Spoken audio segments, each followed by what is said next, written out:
Resentment and guilt, you know what it's doing? Resentment and guilt is simply choosing a negative idea over something someone did to you and let ourselves emotionally involved in it.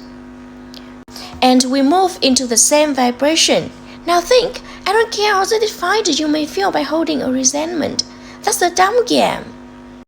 Ray Stanford used to tell me it was like throwing dust in the strong wind. You know where the dust is going to end up. You may feel satisfied, but I'm going to tell you that a person of understanding will not do it. Will not do it. It is an act, a mental act of ignorance. Love them, and the Lord will say that they get their reward for what they did. You don't have to look after that. And as long as you're holding the resentment in your mind, it's like replaying the same thing over and over again. And the same physical experience is taking place. You're moving into that vibration. Had a good doctor friend of mine said, rheumatoid arthritis is nothing but a frozen head. It's rolling on things like that, dries up the joints in the body. What's guilt? I've done things in the past I'm not proud of. I'm quite certain you have. Many of you.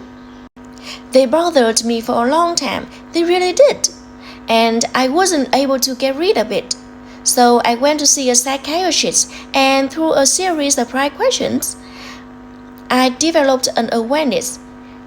It was gone. I have absolutely no guilt anymore. I will not tolerate it. That's looking back at something you did that you thought was wrong in the past and reliving it. And the same vibration takes place. You see, resentment and guilt are very closely allied. One's directed towards someone else, the other is directed towards yourself, but you are the beneficiary of both. And neither of them are positive. Most destructive emotions you get involved in. There's a great affirmation at the end of the page. And anyone that wants to rid themselves of resentment and guilt and a lot of disease, I would suggest you write it out properly 100 times a day. I willingly release thoughts and things that clutter my mind.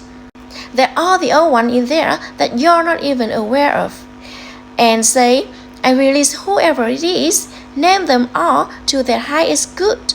That means happiness, health, and prosperity. Just release them. The person could be dead. It's not the person that causing problem. It's the remembrance. It's the idea.